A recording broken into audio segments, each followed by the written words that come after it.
সবাই কেমন আছেন? আশা করি ভালো আছেন। আমিও ভালো আছি, আপনারাও ভালো থাকেন। আজকে আমি রান্না করব ফুলকপির ডাঁটা চচ্চড়ি। এর জন্য ফুলকপির ডাঁটাগুলোকে চিকন চিকন করে কেটে নিতে হবে এবং তার সাথে দিব অল্প কিছুটা নতুন আলু ও মিষ্টি কুমড়া। তার জন্য কচি মিষ্টি কুমড়াগুলোকে খোসা সহ ডুম করে কেটে নিতে হবে এবং কিছুটা মূলা লম্বা লম্বা করে কেটে নিতে হবে। আর বেগুন, ফুলকপি সবই লম্বা লম্বা আকৃতিতে কেটে নিতে হবে। কিছু চিংড়ি মাছ দিলে রান্নাটি অত্যন্ত সুস্বাদু হবে। পেঁয়াজ ও মরিচ কুচি করে নিতে হবে। এবার একটি কড়াইয়ে ফুলকপির ডাঁটাগুলো সামান্য পানি দিয়ে ভাপ দিয়ে নিতে হবে। ফুলকপির ডাঁটার মধ্যে হাফ চা চামচের মতন লবণ দিয়ে ভালোভাবে ঢাকনা দিয়ে ঢেকে সিদ্ধ করতে হবে। কিছুক্ষণ পর নাড়াচাড়া দিয়ে উল্টা করে দেখতে হবে ফুলকপির ডাঁটাগুলো সিদ্ধ হয়েছে কিনা। যখন হাফ সিদ্ধ হয়ে যাবে তার মধ্যে খোসা সহ আলুগুলো দিয়ে সিদ্ধ করে নিতে হবে। এবার সব কিছু যখন 80% সিদ্ধ হয়ে যাবে তখন ওগুলো নাড়াচাড়া করে চেক করে নিতে হবে যে সিদ্ধ হয়েছে কিনা। এবার একটি পানিগুলো ঝরিয়ে নিতে হবে।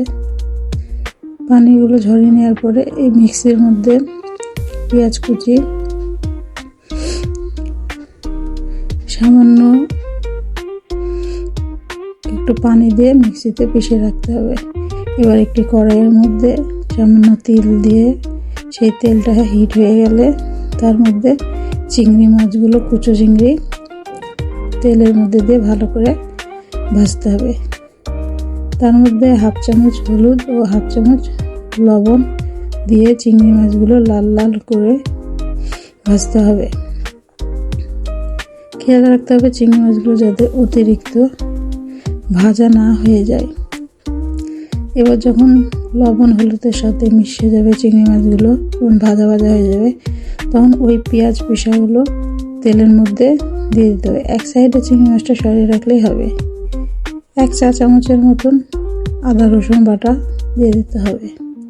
এবার মশলাগুলো ভালোভাবে ভাজা করতে হবে। তার মধ্যে হাফ চামচ হলুদ গুঁড়া, হাফ চামচ মরিচ গুঁড়া ও হাফ চা চামচ কাঁচা জিরার গুঁড়া দিয়ে দিতে হবে এবং মশলাগুলো ভালোভাবে কষাতে হবে।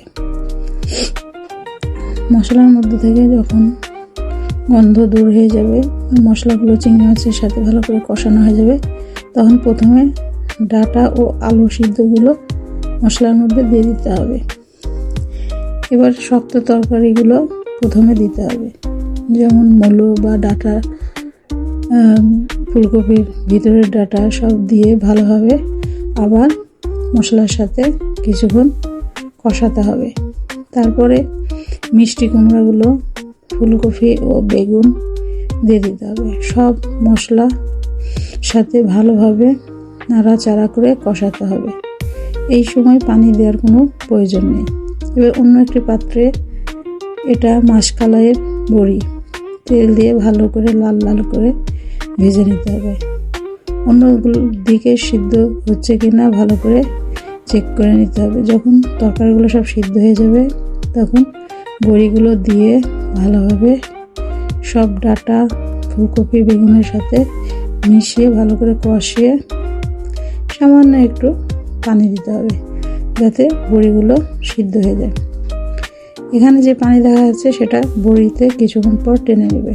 এবার হাফ চা চামচের মতন চিনি ও হাফ চা চামচের মতন গরম মশলার গুঁড়া দিয়ে ভালোভাবে নাড়াচাড়া করে, কেউ যদি একটু রস পছন্দ করেন তাহলে রস রাখতে হবে, আর যে শুকনো পছন্দ করবেন সে একটু পানিটা ভালোভাবে শুকিয়ে নিতে হবে।